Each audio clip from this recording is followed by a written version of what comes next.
Praise the Lord. Hallelujah. Glory to Jesus. స్తోత్రం స్తోత్రం స్తోత్రం స్తోత్రం.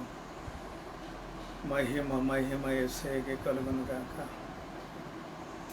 Hallelujah. Hallelujah. In the name of Jesus of Nazareth. Praise the Lord. స్తోత్రం స్తోత్రము. ప్రభునందు ప్రియమైన సహోదరి సహోదరులకు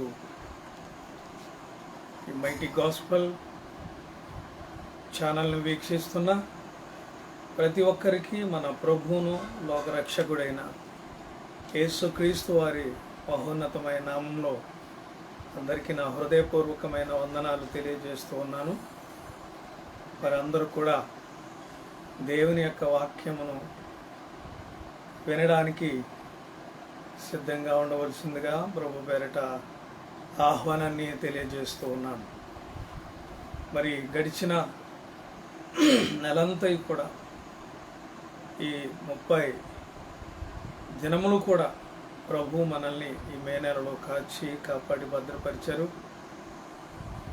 మరి ఎందరో ఈ యొక్క కరోనా వైరస్ బారిన పడి మరణించడం జరిగింది. ఎందరో బలహీనులైపోయారు. మరి ఎందరో శక్తిహీనులైపోయారు. మరి దేవుని మహాకృప వలన నేను కూడా కోవిడ్-19కి గురి అయినప్పటికీ నేను మరి నా కుమారుడు, చిన్న కుమారుడు, సేవకురాలు మరలా మీ మధ్యకు సజీవునిగా ఆరోగ్యవంతునిగా రావడానికి ప్రభు చూపిన కృపను బట్టి నేను ఎంతగానో దేవుని స్తుతిస్తూ ఉన్నాను. మరి ఈ సమయమున ప్రార్థన చేసుకుని కార్యక్రమాన్ని ప్రారంభించుకుందాం. ఈ కార్యక్రమానికి ఎంతో సహకరిస్తున్నటువంటి మైటీ గాస్పల్ వరల్డ్ మరి ఫౌండర్ గారు అయినటువంటి మా శిష్యులు, కువైట్ దేశంలో అద్భుతమైనటువంటి పరిచర్య జరిగిస్తున్న మరి దేవుని సేవకులు నల్లి రాజేష్ కుమార్ గారికి నా యొక్క ప్రత్యేకమైన వందనాలు తెలియజేస్తున్నాను. వారికి కాకుండా వారి బృందం అంతటికి కూడా ప్రత్యేకమైన వందనాలు. ప్రార్థన చేసుకుని కార్యక్రమాన్ని మనం ముందు కొనసాగించుదాం. మమ్మల్ని అతి మిక్కిలిగా ప్రేమించిన మా ప్రియ పరలోకపు తండ్రి, మా మంచి యేసు ప్రభువా, మీకు వందనాలు, స్తోత్రాలు. గడిచిన దినములన్నీ ఇదిగో తండ్రి, ఈ మే నెల 30 దినముల వరకు మమ్మలను, మా కుటుంబములను, సంఘములను, సమాజములను కాపాడి భద్రపరిచి మరి యొక్క దినము, మరి యొక్క పరిశుద్ధ దినము నీ సన్నిధులు ఈ విధముగా మరి నేను స్తుతించే భాగ్యము, వాక్యాన్ని అందించే భాగ్యము, స్వీకరించేటువంటి భాగ్యం మాకు ఇచ్చినందుకు వందనాలు. ఈ ప్రోగ్రామ్ను వీక్షిస్తున్న ప్రతి బిడ్డను కూడా మీరు జ్ఞాపకం చేసుకోండి. ప్రతి బిడ్డను కూడా ప్రభు నీ కృపలో భద్రపరిచి నీ సన్నిధిలో నిలిచినట్లుగా, నీ రాజ్యంలో కనబడేటట్లుగా వాక్యం ద్వారా బిడ్డలను సిద్ధపరచమని సమస్త మహిమ ఘనత ప్రభావం మీకు ఆరోపిస్తూ యేసు నామమున ప్రార్థించి వేడుకొంచున్నాము తండ్రి. ఆమేన్. ఆమేన్ అని పలికిన ప్రతి ఒక్కరికి కూడా ప్రభు పేరిట నా వందనాలు తెలియజేస్తూ ఉన్నా. మరి ఈ సమయమున గత వారాన్ని మనం ఒక అంశాన్ని ధ్యానం చేసాం. మత్తయి సువార్త 24వ అధ్యాయం 8వ వచనంలో మరి దేవుని యొక్క వాక్యంలో ఇవన్నీ వేదనలకు ప్రారంభము అనేటువంటి అంశాన్ని మనము ధ్యానము చేస్తున్నాం. ఏవన్నీ అంటే చాలా విషయాలు ఉన్నాయండి. ప్రతి క్రైస్తవ కుటుంబము కూడా, ప్రతి ఒక్కరు కూడా తెలుసుకొనవలసిన విషయాలు బైబిల్ గ్రంథంలో ఇంకా చాలా చాలా మిగిలిపోయాయి. అనేక సంఘాలలో రాకడను గూర్చినటువంటి వార్త వినబడటలేదు. ప్రాస్పారిటీ మెసేజ్లే కనబడుతున్నాయి. దేవుడు నిన్ను ఏ విధంగా దీవిస్తాడు, ఏ విధంగా ఆశీర్వదిస్తాడు, స్వస్థపరుస్తాడు అన్నటువంటి వాక్యములు ఎక్కువగా వింటున్నాం, మంచిదే. కానీ దేవుని యొక్క రాకడకు సిద్ధపరిచేటువంటి వర్తమానములు మనకు చాలా అవసరం. ఇంతవరకు ప్రాస్పరిటీని గురించినటువంటి ఎన్నో వర్తమానాలు మనం విన్నాం. కానీ దేవుని యొక్క రాకడ కొరకు నీవు ఏ విధంగా సిద్ధపరచబడాలి, ఏ విధంగా ఇక్కడ ప్రపంచంలో పెను మార్పులు జరగబోతున్నాయి అనేటువంటి విషయాన్ని నీవు జ్ఞాపకం చేసుకోవాలి. దేవుని బిడ్డలారా, దేవుని వాక్యంలో ఇక్కడ అంటున్నాడు, ఇవన్నీ వేదనలకు ప్రారంభము. ఇవి ప్రారంభం మాత్రమే. అంటే ఇంకా ఎన్నెన్నో విషయాలు భవిష్యత్తులో జరగబోతూ ఉన్నాయి. భవిష్యత్తులో ఎన్నెన్నో పాఠాలు మనం నేర్చుకొనబోతూ ఉన్నాం. మరి 2020 అజెండా ఏమిటంటే ప్రపంచ నాయకులు అజెండా ఇటీవల కాలంలో ఒక దైవ జనులు తెలియచేశారు. డీపాపులేషన్ ఏమిటంటే అజెండా డీపాపులేషన్ అంటే జనాభాను తగ్గించటం. ప్రపంచ జనాభా నేడు 780 కోట్లు ఉంది. దానిని తగ్గించాలంటే అది సాధారణమైనటువంటి విషయం కాదు.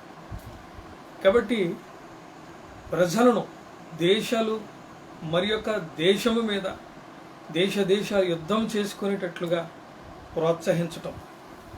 కాబట్టి అతి కొద్ది కాలంలో మరి జనాలని చంపాలి అనేటువంటి ఉద్దేశం మనం గ్రహించాం.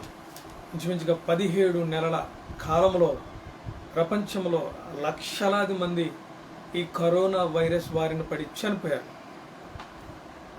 ప్రతి క్రైస్తవుడు కూడా దేవుని యొక్క వాక్యాన్ని వింటున్నటువంటి ప్రతి ఒక్కరు కూడా గ్రహించవలసింది ఏమిటంటే, మనం కలవరపడకుండా ఇవన్నీ వేదనలకు ప్రారంభం కాబట్టి మనము మెలకు కలిగి ప్రార్థన చేయాలి, ప్రభు యొక్క రాకడ కొరకు సిద్ధపడాలి అనేటువంటిది ప్రతి క్రీస్తును ధరించిన ప్రతి బిడ్డ కూడా గ్రహించాలి. దేవుని వాక్యాన్ని చదవాలి. ఎక్కువగా నూతన నిబంధనలో దేవాది దేవుడు లోకస్వార్త 21వ అధ్యాయంలో, మత్తయి సువార్త 24వ అధ్యాయంలో, ఇక ప్రకటన గ్రంథం అంతా మనం చదివినట్లయితే ఎన్నో రాకడను గూర్చినటువంటి విషయాలు మనకు దేవాది దేవుడు బోధిస్తాడు. పరిశుద్ధాత్ముడు మనతో మాట్లాడతాడు, మనల్ని సిద్ధపరుస్తాడు. అదే సమయంలో దానియేలు గ్రంథాన్ని కూడా మనము చదవవలసి ఉన్నది. కాబట్టి యుగాంతమందున్నటువంటి విషయములను దేవుడు దానియేలుకు, అపోస్తలుడైన యోహానుకు బయలుపరిచినప్పుడు మరి దానియేలు గ్రంథం రాశాడు బబులోను దేశంలో ఉండి. మరి యోహాను ప్రకటన గ్రంథాన్ని వ్రాయటం మనము చూస్తాం. కాబట్టి మరి ఈ యొక్క దినాన్ని కొన్ని దేశాధినేతలు, కొన్ని దేశాలను పరిపాలిస్తున్నటువంటి నేతలు వారు కొన్ని సూత్రాలను అమలుపరచాలనే ఉద్దేశంతో 2020 అనేటువంటి ఎజెండాను తయారు చేశారు. కానీ కొన్ని అమలు కాలేదు. దాన్ని వారు పోస్ట్ పోన్ చేశారు. 2030కి దాన్ని ఫుల్ఫిల్ చేయాలనేటువంటి ఉద్దేశంతో ప్రపంచాన్ని వారికి హస్తగతం చేసుకుని మరి ప్రపంచాన్ని ఏలుతూ ఉన్నారు. అందులో ప్రధానంగా ఏమిటంటే దేశాల మధ్య మరి యుద్ధాలు జరిగేటట్లుగా చేయటం ఇందులో ఒక భాగం. అంతేకాకుండా ఆ యుద్ధాలు ప్రోత్సహించి బయోవార్ అంటే ఇప్పుడు వచ్చినటువంటి వైరస్, లేకపోతే రకరకాల వైరస్, గత ముందటి వారాన్ని నేను చెప్పడం జరిగింది, అనేక వైరస్లు ప్రపంచాన్ని వణికించాయని. అలా చేయటం ద్వారా జనాభాను నియంత్రించాలి అనేటువంటి ఉద్దేశం వారు కలిగి ఉన్నారు. కాబట్టి ఈ యొక్క మరి విషయాన్ని మనం గ్రహించవలసింది ఏమిటంటే ఇవన్నీ కూడా క్రీస్తు విరోధి, యాంటీ క్రైస్ట్, క్రీస్తు విరోధి యొక్క పాలనకు ఇవన్నీ ముంగుర్తులు. ఆల్రెడీ క్రీస్తు విరోధి యొక్క పాలనకు ఫౌండేషన్ స్టోన్ వేయడం జరిగిపోయింది. ఇప్పుడు వాడు రావడమే తరువాయి. వచ్చే ముందు ఇవన్నీ జరుగుతాయి. 24 మత్తయి సువార్త 24 అధ్యాయము 15వ వచనంలో, మత్తయి సువార్త 24:15లో బైబిల్ ఉన్నటువంటి వారు మీ చేతిలో తప్పకుండా తీయండి. ఆరాధన లేదు కాబట్టి ఇదే ఆరాధనగా మనం పరిగణించాలి. మత్తయి సువార్త 24:15 కాబట్టి ప్రవక్త అయిన దానియేలు ద్వారా చెప్పబడిన నాశనకరమైన హేయ వస్తువు పరిశుద్ధ స్థలముందు నిలుచుట మీరు చూడగానే చదువువాడు గ్రహించునుగాక. యోదయలో ఉండువారు కొండలకు పారిపోవలను, మిద్దె మీద ఉండివాడు తన ఇంటిలో ఏదైనా తీసుకుని పోవుటకు దిగకూడదు. చూసారండి దేవుని బిడ్డలారా, ప్రవక్త అయిన దానియేలు ద్వారా చెప్పబడిన నాశనకరమైన హేయ వస్తువు పరిశుద్ధ స్థలమందు నిలుచుట మీరు చూడగానే. అంటే దానియేలు ఏం చెప్పాడో మనకు తెలియాలంటే దానియేలు గ్రంథం మనం తప్పకుండా తీయాలి. దానియేలు గ్రంథం 9వ అధ్యాయము 27వ వచనం. అతడు 1 వారము వరకు అనేకులకు నిబంధనను స్థిరపరచును, అర్ధవారమునకు బలిని నైవేద్యమును నిలిపివేయను. హేయమైనది నిలిచే వరకు నాశనము చేయవాడు వచ్చును. నాశనము చేయవానికి రావాలని నిర్ణయించిన నాశనము ముగించే వరకు ఇలాగున జరుగును. అతడు అనగా ఎవరు ఇతడు అని మనం ఆలోచన చేస్తే అతడే యాంటీ క్రైస్ట్, క్రీస్తు విరోధి. క్రీస్తు విరోధి యొక్క పాలనకు మనము త్వరగా అడుగులు ముందుకు వేస్తూ ఉన్నాం. మనము పల్లెటూరులో ఉన్నాము కాబట్టి మనకంతగా కొన్ని విషయాలు తెలియకపోవచ్చు, కానీ ప్రపంచ పండితులు, బైబిల్ పండితులు, మేధావులు, విశ్వాసులు, చాలా జ్ఞానవంతులు ప్రపంచ పరిస్థితులను వారు అవగాహన చేసుకుని ప్రపంచంలో ఏం జరుగుతుందో, క్రైస్తవ సంఘం ఏ విధంగా ముందుకు వెళ్ళాలో వారు సిద్ధపడుతూ ఉన్నారు. అంటే ప్రభువైన యేసుక్రీస్తు వారు తన శిష్యులతో చెప్తూ, ప్రభువా నీ రాకడకు యుగ సమాప్తికి సూచనలు ఏమిటి నాయనా అని అడిగినప్పుడు ఆయన ఇవన్నీ కూడా చెప్పుకుంటూ వస్తూ జనం మీదకి జనం లేచును, రాజ్యం మీదకి రాజ్యం లేచును, అక్కడక్కడ కరువులు, భూకంపములు అని చెప్తూ ఇవన్నీ వేదనలకు ప్రారంభము అని చెప్తూ ఇక్కడ అనేకులైన అబద్ధ ప్రవక్తలు వస్తారని మత్తయి సువార్త 24:11 అనేకుల ప్రేమ చివరి దినాల్లో అంతములో చల్లారిపోతుందని, ఆ అక్రమము విస్తరిస్తుందని ఇలా చెప్పుకుంటూ వస్తూ 14వ వచనంలోకి వచ్చేసరికి మరియు ఈ రాజ్య సువార్త సకల జనములకు సాక్ష్యార్థమై లోకమందంతటను ప్రకటింపబడును, అటు తరువాత అంతము వచ్చును. యేసు ప్రభువారి యొక్క రాజ్య సువార్త ప్రపంచమంతా ప్రకటించబడాలి, సకల జనులకు ఈ సువార్త ప్రకటించబడాలి. అటు తర్వాత అంతం వస్తుంది. అంతానికి ముందు యాంటీ క్రైస్ట్ బయటకు వస్తాడు. ఆల్రెడీ ఎక్కడో ఉండే ఉంటాడు. ఆయన యొక్క ప్రణాళికలో మనం ఏ విధంగా అయితే మరి నేటికి సజీవంగా ఉన్నామో వాడు ప్రణాళికలో వాడు ఉంటాడు. కాబట్టి అయితే ఇక్కడ గ్రహించవలసింది ఏంటంటే సువార్త వేగంగా ఈ చివరి దినాల్లో విస్తరిస్తుంది, ఉద్యమం జరుగుతుంది. యోవేలు చెప్పినట్లుగా అంత్య దినములందు మనుషులందరి మీద తన యొక్క ఆత్మను కుమ్మరిస్తానంటున్నాడు. కాబట్టి ప్రతి ఒక్కరు కూడా తన యొక్క ఆత్మ కొరకు, ప్రభు యొక్క కడవరి వర్షం కొరకు ప్రతి ఒక్కరూ ప్రార్థన చేయాలి. ఎందుకంటే ఆత్మ లేని వాడు వాడు నా వాడు కాడని ప్రభు సెలవిస్తున్నారు. కాబట్టి అటు తర్వాత అంతం వచ్చును, ఇటు తర్వాత దేవుని రాజ్య సువార్త ప్రకటించబడిన తర్వాత దేవుని యొక్క రాజ్యము గూర్చినటువంటి చూడండి, ఇప్పుడు ఇంకా దేవుని యొక్క రాజ్య సువార్త విస్తరిస్తుంది. ఎందుకంటే అనేక మందిని దేవుడు ఈ యొక్క వైరస్ బారిన పడకుండా వారిని వారి కుటుంబములను వ్యక్తులను దేవుడు జ్ఞాపకం చేసుకున్నాడు, స్వస్థపరిచాడు, మిరాకిల్స్ చేశాడు. కాబట్టి అనేక మంది ఇప్పుడు లేస్తారు.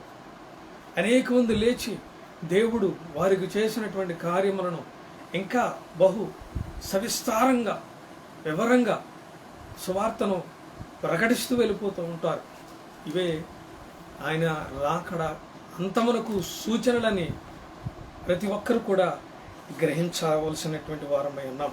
కాబట్టి సువార్త అందరికీ ప్రకటించబడిన వెంటనే మనం గ్రహించవలసినటువంటిది ఏమిటంటే క్రీస్తు విరోధి ప్రత్యక్షమవుతాడు. ఎందుకు ప్రత్యక్షమవుతాడు క్రీస్తు విరోధి అని మనం గ్రహించినట్లయితే, క్రీస్తు విరోధి రావాల్సి ఉంది. యెరూషలేములో ఒక నూతనమైనటువంటి మందిరాన్ని నిర్మించుకోవాలని ఇశ్రాయేలు ప్రజలు ఎప్పటి నుండి ఎదురు చూస్తూ ఉన్నారు. సొలొమోను కట్టించినటువంటి ఆలయం అది ఇప్పుడు లేదు, ఒక గోడ మాత్రమే ఉంది. అలాగే హెరోదు కట్టించినటువంటి ఆలయం క్రీస్తు శకం 70లో రోమన్స్ ఆ ఆలయాన్ని నాశనం చేశారు. అప్పటి నుండి వారికి ఆలయం లేదు. ఇప్పుడు ఆలయం కట్టుకోవాలి అనేటువంటి ఇప్పుడు అల్ అక్సా మసీద్ దగ్గర గత మరి 10 దినాల క్రితం జరిగినటువంటి గొడవ మనందరికీ తెలుసు. అల్ అక్సా మసీద్ అక్కడ జరిగినటువంటి గొడవ ఏమిటంటే యూదులందరూ సంబరాలు చేసుకుంటే వారి పండగల్లో అరబీలు వారి మీద రాళ్ల వర్షం కురిపించారు. అక్కడి నుండి గొడవ ప్రారంభమైంది. అది యుద్ధానికి దారి తీసింది. దేవుని మహాకృప వలన అక్కడ కాల్పుల విరమణ ఒప్పందం జరిగింది, సీజ్ ఫైర్ అయింది. మనం అందరం ప్రార్థన చేసి ఉంటాం. అయితే దేవుని బిడ్డలారా, ఇప్పుడు అల్ అక్సా మసీద్ అనేటువంటి ప్రాంతంలో అది మా ప్రాంతమని యూదులు అంటున్నారు, మా ప్రాంతమని అరబ్బులు లేదా పాలస్తీనియన్లు అంటున్నారు. ఆ ప్రాంతంలో అక్కడే అబ్రహాం తన కుమారుని బలి ఇచ్చినటువంటి ప్రాంతము అదే. ఆ ప్రాంతంలో నూతనమైనటువంటి థర్డ్ టెంపుల్ 3వ ఆలయము కట్టుకోవాలని యూదులు శపథం చేసి అన్ని రెడీ చేసుకుని ఉంచారు. కాబట్టి ఆలయమును కట్టే ముందు క్రీస్తు విరోధి ప్రత్యక్షమై ఇశ్రాయేలీలతో వాడు సంధి చేసుకుంటాడు. ఇశ్రాయేలుతో 3.5 సంవత్సరాలు మంచిగా ఉంటాడు. 3.5 సంవత్సరాలు తన యొక్క అసలు రూపాన్ని వాడు బయట పెడతాడు. ఏమిటి అసలు రూపం అంటే, మందిరం కట్టిన తర్వాత వీరు యాంటీ క్రైస్ట్ని యూదులందరూ నేటికి వచ్చాడు మెస్సియా, ఇంతకాలానికి మనం ఎదురు చూస్తున్నటువంటి మెస్సియా అని చెప్పి అతన్ని నమ్ముతారు. అతడు 3.5 సంవత్సరాలు చక్కగా మంచిగా పరిపాలన చేస్తాడు. 3.5 సంవత్సరముల తరువాత అతడు అసలు రూపాన్ని బయటకు ప్రదర్శన చేస్తాడు. అదే దానియేలు ద్వారా చెప్పబడినటువంటి నాశనకరమైన హేయ వస్తువు. చాలామంది హేయ వస్తువు అనగా రకరకాల తర్జుమాలు చేస్తున్నారు, కానీ అక్కడ వస్తువు మనం చూస్తున్నాం. అది ఏమిటంటే ఆడి విగ్రహాన్ని యెరూషలేములో ఆ థర్డ్ టెంపుల్ 3వ ఆలయంలో నిలవబెట్టించి దానికి పూజలు చేయండిరా అంటాడు. అప్పుడు యూదులందరూ కూడా అయ్యో మనం చాలా మోసపోయాం, మనము మెస్సియా అని నమ్మినటువంటి వాడు మనల్ని మోసం చేశాడు అని చెప్పి వారు తెలుసుకుంటారు. అక్కడ నుండి మహాశ్రమల కాలం ప్రారంభమవుతుంది. 3.5 సంవత్సరాలు శ్రమలు, 3.5 సంవత్సరాలు మహాశ్రమలు భూమి మీదకి రాబోతున్నాయి. ప్రకటన గ్రంథాన్ని మనం చదివితే ఎన్నెన్ని భయంకరమైనటువంటి హింసలు శ్రమలు రాబోతున్నాయి. అక్కడ భక్తుడైనటువంటి యోహాను వ్రాస్తాడు. కాబట్టి ఇక్కడ క్రీస్తు 2వ రాకడక ముందు 3.5 సంవత్సరముల కాల వ్యవధిలో వీడు తన యొక్క ఆ యొక్క రూపాన్ని యూదులందరికీ కనుపరిచి 3.5 సంవత్సరముల తరువాత ఆ ఒప్పందాన్ని నిర్వీర్యం చేసి యూదులందరినీ నాశనం చేయటానికి పూనుకుంటాడు.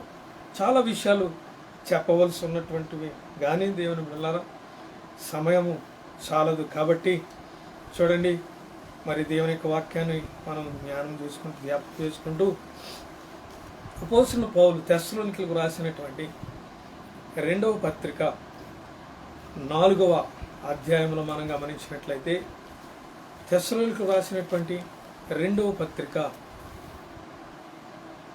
4వ వచనం, ఏది దేవుడు అనబడునో ఏది పూజింపబడునో దానిని అంతటిని ఎదిరించుచు దానికంతటి పైగా వాడు తన్ను తానే హెచ్చించుకొనుచు తాను దేవుడునని తన్ను కనపరుచుకొను దేవుని ఆలయంలో కూర్చుండును గనుక ఏ విధముగానైనను ఎవడును మిమ్మును మోసపరచనీయుడి. ఈ యాంటిక్రైస్టు చేసేటువంటి పని ఏమిటంటే, నేనే మెస్సియాను అని చెప్పి వాడు మాయలు, మంత్రాలు, మహత్కార్యాలు, సూచక్రియలు చేసేటట్లుగా ఆ యొక్క ఘటసర్పం లేకపోతే అబద్ధ ప్రవక్త వీడికి సహాయం చేస్తారు. కాబట్టి ఈ విధంగా వారిని మోసం చేస్తాడు.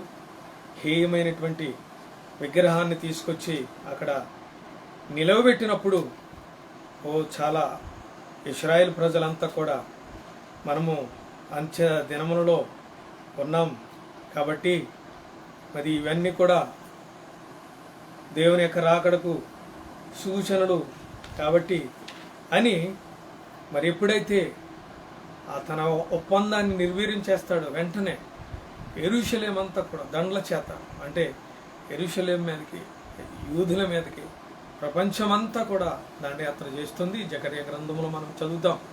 అవన్నీ వివరించడానికి సమయము చాలదు కాబట్టి ఒక్కసారి ప్రకటన గ్రంథం 17వ అధ్యాయం, ప్రకటన గ్రంథం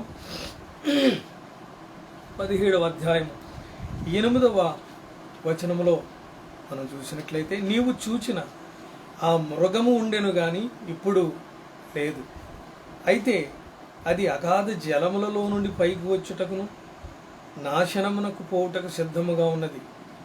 భూనివాసులలో జగదుత్పత్తి మొదలుకుని జీవగ్రంథమందు ఎవరి పేరు వ్రాయబడలేదో వారు ఆ మృగముండెను గాని ఇప్పుడు లేదు, అయితే ముందుకు వచ్చుచున్న సంగతి తెలుసుకుని ఆశ్చర్యపడుదురు. మృగము మనం చూస్తున్నాం. మృగం అంటే మృగము కాదు, ఇది మృగము లాంటి ఒక వ్యక్తి ప్రపంచాన్ని తన యొక్క వాక్చాతుర్యంతో, మాటలతో, లాలన మాటల చేత తన స్వాధీనపరచుకునేటువంటి ఒక వ్యక్తి ఎక్కడ నుండంట, సముద్రములో నుండి పైకి వచ్చుట చూచితిని. ఇది ఏ సముద్రం అనగా మధ్యధరా సముద్రం, మెడిటేరియన్ సీ అంటారు దీన్ని.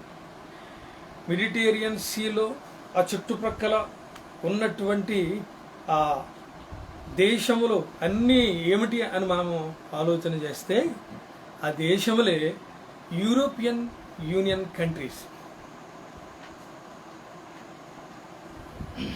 యూరోపియన్ యూనియన్ రాజ్యాలు. ఎందుకంటే ఆ 10 కొమ్ములు అని దానియేలు గ్రంథంలో, ప్రకటన గ్రంథం మనం చూస్తాం.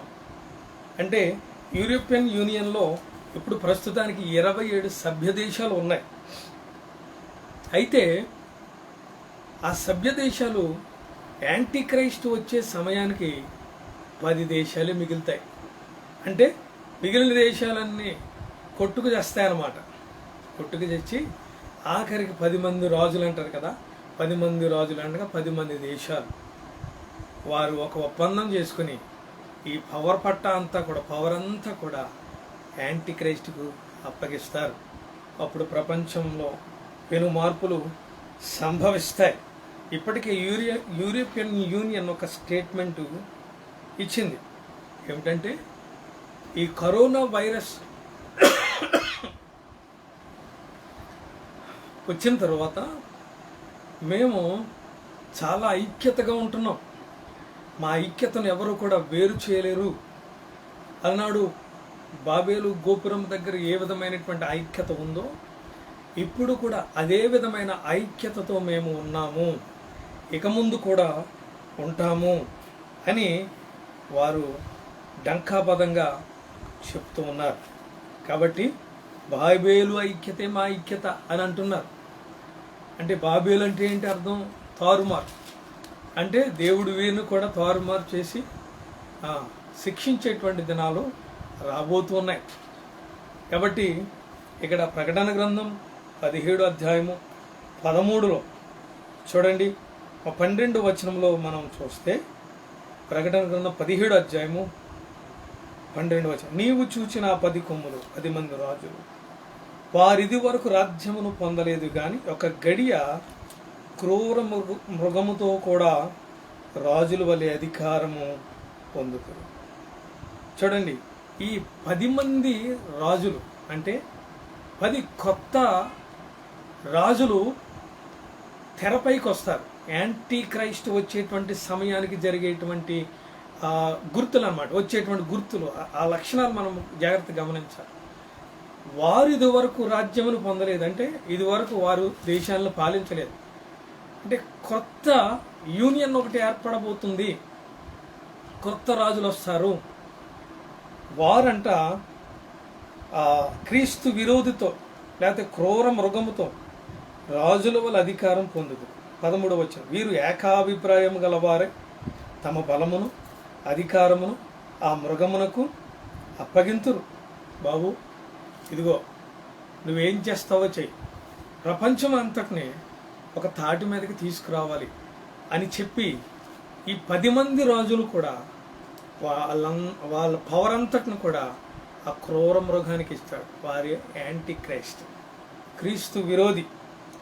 కాబట్టి ఇట్లాగా క్రీస్తు విరోధి యొక్క పాలనకు గుర్తులు మనం చూస్తూ ఉన్నాం. ఇంకా చాలా గుర్తులు ఉన్నాయి, చాలా వారాలు దీని గురించి మనం మాట్లాడుకుందాం దేవుని బిడ్డల.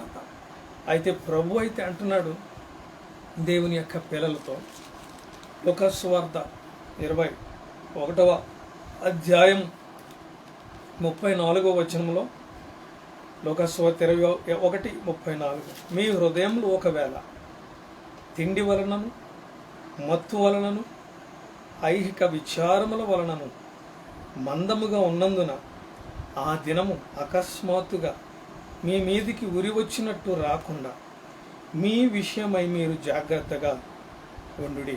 ఆ దినము భూమి అందంతట నివసించు వారందరి మీదకి అకస్మాత్తుగా వచ్చింది.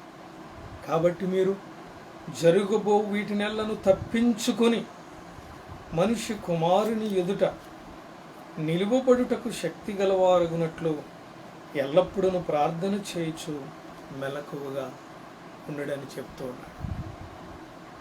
మనము ఈ చివరి దినాల్లో మన హృదయాలంటే తిండి వలన, మత్తు వలన, ఐహిక విచారము వలన, కరోనా వచ్చిన వాళ్ళంట బాగా తినాలంట, అంటే తినమని చెప్తూ ఉన్నారు.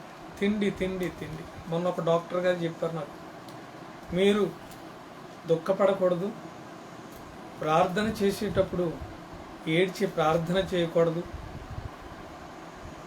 తర్వాత యాంగ్జైటీ ఫీల్ అవ్వకూడదు దేవుని యొక్క సన్నిధిలో అని చాలా విషయాలు నాకు చెప్పారు. నేను చాలా నవ్వుకున్నాను. నేను దేవుని పిల్లలు ఎప్పుడు కూడా కన్నీటి ప్రార్థన చేస్తారు, దుఃఖపడకుండా ఉండలేరు. దేవునిలో దైవ చిత్తానుసారమైన దుఃఖం అది లేదు ఇది అనేది దుఃఖం కాదు. నీకు ఇది అది కావాలని ప్రభువుకు తెలుసు. మత్తయి సువార్త 6వ అధ్యాయంలో అంటాడు ఆయన, మీకు కావలసినవన్నీ నాకు తెలుసు. కాబట్టి మీరు చేయవలసింది ఏంటంటే మొదట నా నీతిని రాజ్యమును వెదకండి, అప్పుడు అవన్నీ మీకు అనుగ్రహింపబడును అని దేవుడు చెప్తున్నాడు. కాబట్టి ప్రార్థన మానేసేసి శుభ్రంగా తింటూ త్రాగుతూ మన ఇష్టానుసారంగా ఒకవేళ గృహాల దగ్గర ఉంటున్నామేమో, జాగ్రత్త. ఆ దినము మీ మీదికి ఉరి వచ్చినట్టు. ఉరి ఎప్పుడైనా ట్రై చేశారా? దేవుని బిడ్డలారా, ఒక సేవకులంతా చెప్పారు, ఉరి ఎలాగుంటుందో చూద్దామని ఉరేసుకున్నారట. కానీ ఉరేసుకున్న తర్వాత తీసుకుందామని ప్రయత్నం చేస్తున్నారంట. ఆ పీక బిగిసిపోతూ ఉంటే ఇక అవయవాలు పైకి లేవో, అన్నీ బిగుసుకుని పోయి ఆ నాలుకవి బయటకు వచ్చేసి మనిషి కొద్ది సమయంలోనే ఊపిరాడక చనిపోతాడు. కానీ దేవుని యొక్క ప్రణాళిక ఆ వ్యక్తిపై, ఆ యవనస్తుడిపై ఉంది కాబట్టి, అతను గొప్ప సేవ చేయవలసి ఉంది కాబట్టి, అతని ద్వారా కొన్ని ఆత్మలు రక్షణ పొంది సేవకులు అవ్వాల్సినటువంటి వారై ఉన్నారు కాబట్టి దేవుడు అద్భుతంగా ఆ ఊరి నుండి తప్పించాడట. లేకపోతే ఎప్పుడో చనిపోయిండేవాడిని నాయన నేను అని ఆయన గొప్ప సాక్ష్యం చెప్పారు. ఊరిని ఎవరూ తప్పించలేరు. అంటే దేవుని యొక్క రాకడకు సూచనలు మనం గమనిస్తూ ఉన్నాం. పర్వాలేదులే, ఇంకా టైం ఉంది, పర్వాలేదులే, మనకి ఇంకా ఆయుష్ ఉంది, బలం ఉంది, ఆరోగ్యవంతులుగానే ఉన్నాము అని మనం అనుకోవచ్చు. కానీ ఊరి వచ్చినట్టు వస్తుందట, తప్పించుకునే అవకాశం ఉండదు. ఇక అప్పుడు నాయన తండ్రి, నాయన నన్ను విడిచిపెట్టేసావా ప్రభువా, నన్ను కూడా తీసుకెళ్ళని బుద్ధి లేని కన్యకల వల్ల ఒకవేళ ఆ తలుపు కొడితే ప్రభు అంటాడు, మీరెవరో నాకు తెలియదు, మీరెవరో నేను ఎరగను అంటున్నాడు. కాబట్టి అంతేకాదు, ఆ దినము భూమి ఎంతటా నివసించి వారు అందరి మీదకి అకస్మాత్తుగా వచ్చిన భూమి అంతటా ఒక భయంకరమైన దినం రాబోతుంది. అదే దేవుని యొక్క రాక. కాబట్టి మీరు జరుగబో వీటి నెలను, ఇప్పుడు చెప్పినటువంటి వాటిని, జరుగుతున్నటువంటి వాటిని, కరువులు, కాటకాలు, భూకంపాలు, భయంకరమైనటువంటి వ్యాధులు, వీటినన్నింటినీ తప్పించుకున్నట్లు మనిషి కుమారుని ఎదుట నిలువబడుటకు శక్తి గల వారగునట్లు ఏం చేయాలంటే ప్రార్థన చేయాలి. ప్రార్థన ఒక్కటే మనల్ని కాపాడేది. ప్రార్థన, వాక్య ధ్యానం, ప్రార్థన, వాక్య ధ్యానం. కాబట్టి అట్టి రీతులు మన జీవితాల్ని సిద్ధం చేసుకుందాం దేవుని బిడ్డలారా. దేవుని యొక్క వాక్యము తేట తెల్లంగా వివరిస్తుంది. ఇదిగో నా రాకడకు అనేకమైన గుర్తులు జరుగుతాయి. నోవహ దినాల్లో ఉన్నట్లు ఉండదు. నోవహ దినాల్లోనంట జనులంట చక్కగా తింటూ త్రాగుచ్చు. మత్తయి సువార్త 24వ అధ్యాయంలో మరి పెండ్లికి ఇచ్చుకుంటూ 38వ వచనంలో మనం చూస్తాం. పెండ్లి చేసుకుంటూ రకరకాల కార్యక్రమాలు ఉన్నారట. చూడండి, కరోనా వచ్చిన కొన్ని చోట్ల పెళ్ళిళ్ళు ఆగట్లేదు, కొన్ని చోట్ల శుభకార్యాలు ఆగట్లా. మంచిదే, కానీ అదే సమయంలో దేవుని రాకడను కూడా మనం గుర్తుపెట్టుకోవాలి. ఇలా ఉంటున్నారంట, ఈ లోపల జలప్రలయం వచ్చింది, అందరినీ కొట్టుకుని పోయింది. నోవహ ఎంతో బ్రతిమాలాడు, ఓడలోనికి రండి రండి రండి, నాశనం అయిపోతారు, జలప్రలయం వచ్చేస్తుందంటే హేళన చేశారు, అందరూ నశించిపోయారు. కానీ దేవుడు మనకు గొప్ప భాగ్యాన్ని ఇచ్చాడు, నశించిపోకుండా ఉండేటువంటి గొప్ప భాగ్యం. నేడు సజీవురాలుగా ఉండేటువంటి భాగ్యాన్ని ప్రభు నీకు నాకు దయచేశారు. కాబట్టి వర్తమానం విన్నటువంటి ప్రియమైన సహోదరి సహోదరుడా, ప్రభు రాకడ తథ్యం. ఆయన మొదటిసారి వచ్చాడంటే రెండవసారి తప్పకుండా వస్తాడు. ఆయన మొదటిసారి వచ్చాడు, రెండవసారి కూడా వస్తాడు, నీ కొరకు నా కొరకు. కాబట్టి ఇంకెవరైనా మారు మనసు పొందకుండా ఈ వాక్యాన్ని వింటున్నా ప్రతి ఒక్కరు ఎంతో కాలంగా చర్చకు వెళ్తున్నారు, ఎంతో కాలంగా వాక్యాన్ని వింటున్నారు, కానీ మారు మనసు పొందలేదేమో, బాప్తిస్మ అనుభవంలోనికి, ఆత్మ నింపుదల అనుభవంలోనికి వెళ్ళలేదేమో. చాలా గుర్తులన్నీ జరుగుతున్నాయి. జాగ్రత్త. సిద్ధపడితే ఆ యొక్క దేవుని రాజ్యంలో ఉంటావు, సిద్ధపడకపోతే వేదన తప్పదు. ఆ భయంకరమైన నరకం యొక్క రుచిని నువ్వు చూడక తప్పదని ప్రభు పేరిట మనం చేస్తూ మళ్ళీ వచ్చే వారము కొన్ని విషయములను మనము ధ్యానం చేద్దాం. ప్రార్థనాపూర్వకంగా ఉండండి, మా కొరకు కూడా ప్రార్థించండి. అలాగే మన సంఘ బిడ్డలు బిరుదుగంటి నాగరాజు గారు రాత్రికాల సమయంలో మరి ప్రభు సన్నిధికి వెళ్ళారు.